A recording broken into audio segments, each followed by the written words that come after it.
கோவை அருகே அடிப்படை வசதிகளை செய்து தர வலியுறுத்தி பேரூராட்சி அலுவலகத்தை பொதுமக்கள் முற்றுகையிட்டதால் பரபரப்பு ஏற்பட்டது. கோவை மாவட்டம் நரசிம்மநாயக்கன் பாளையம் பேரூராட்சிக்கு உட்பட்ட 2வது வார்டில் உள்ள ராஜேந்திரா நகரில் 800க்கும் மேற்பட்ட குடியிருப்புகள் உள்ளன. இந்த பகுதியில் சாலை, கழிவுநீர் வடிகால் உள்ளிட்ட அடிப்படை வசதிகள் செய்து தரப்படவில்லை என்று கூறப்படுகிறது. மேலும் குடிநீர் விநியோகமும் சீராக இல்லை என புகார் எழுந்துள்ளது. இந்த நிலையில் குடிநீர் வரி கட்டவில்லை என்று நோட்டீஸ் அனுப்பப்பட்டுள்ளதாக தெரிகிறது. இதனால் ஆத்திரமடைந்த பொதுமக்கள் பேரூராட்சி அலுவலகத்தை முற்றுகையிட்டு போராட்டத்தில் ஈடுபட்டனர்.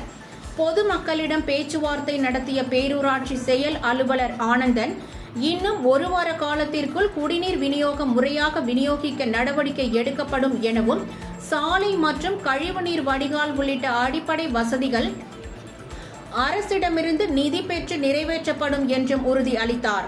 இதை ஏற்று பொதுமக்கள் கலைந்து சென்றனர். இதனால் பேரூராட்சி அலுவலக வளாகத்தில் பரபரப்பு நிலவியது.